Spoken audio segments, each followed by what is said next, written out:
ఇక రేవతి అయితే అపర్ణ కాళ్ళ మీద పడి, నేను తప్పు చేశాను. నిన్ను చాలా బాధ పెట్టాను అమ్మా అని ఇంకా తన కాళ్ళ మీద అయితే పడి ఏడుస్తూ ఉంటుంది.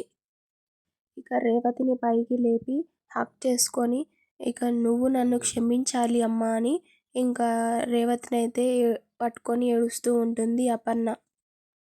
ఇక వాళ్ళిద్దరూ కలిసిపోయినందుకు ఇంట్లో వాళ్ళందరూ సంతోషపడుతూ ఉంటారు.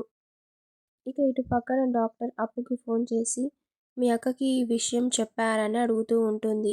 ఇంకా అప్పు ఏమో ఇంకా చెప్పలేదు అని అంటూ ఉంటుంది. మీరు ఇలా టైం వేస్ట్ చేస్తూ పోతే తర్వాతకి మీ అక్కకే ప్రాబ్లం అవుతుంది, అది గుర్తుకు పెట్టుకోండి అని ఇంకా డాక్టర్ అయితే ఇంకా అప్పుకైతే చెప్తూ ఉంటుంది. ఇక అప్పు ఉండి అక్కకు నేను ఈ విషయం చెప్పలేను అని అంటూ ఉంటుంది. ఇక కళ్యాణ్ ఉండి సరే నేనే చెప్పేస్తానులే అని అంటూ ఉంటాడు. ఇక హాల్లో కింద అందరూ సంతోషంగా మాట్లాడుకుంటూ ఉంటారు. ఇక కావ్య ఉండి మీ బావగారు అమ్మాయి పుడుతుందని అంటున్నాడు. నువ్వు చెప్పు అప్పు, నాకెవరు పుడతారో అబ్బాయా అమ్మాయా అని అంటూ ఉంటుంది కావ్య. ఇక అప్పు ఉండి నీకెవరు పుట్టారు అక్క అని అంటూ ఉంటుంది. ఇక ఆ మాటకైతే కావ్య ఇంకా రాజు అయితే ఒక్కసారిగా షాక్ అవుతూ ఉంటారు. ఇక చూద్దాం నెక్స్ట్ ఎపిసోడ్లో ఏమవుతుందో.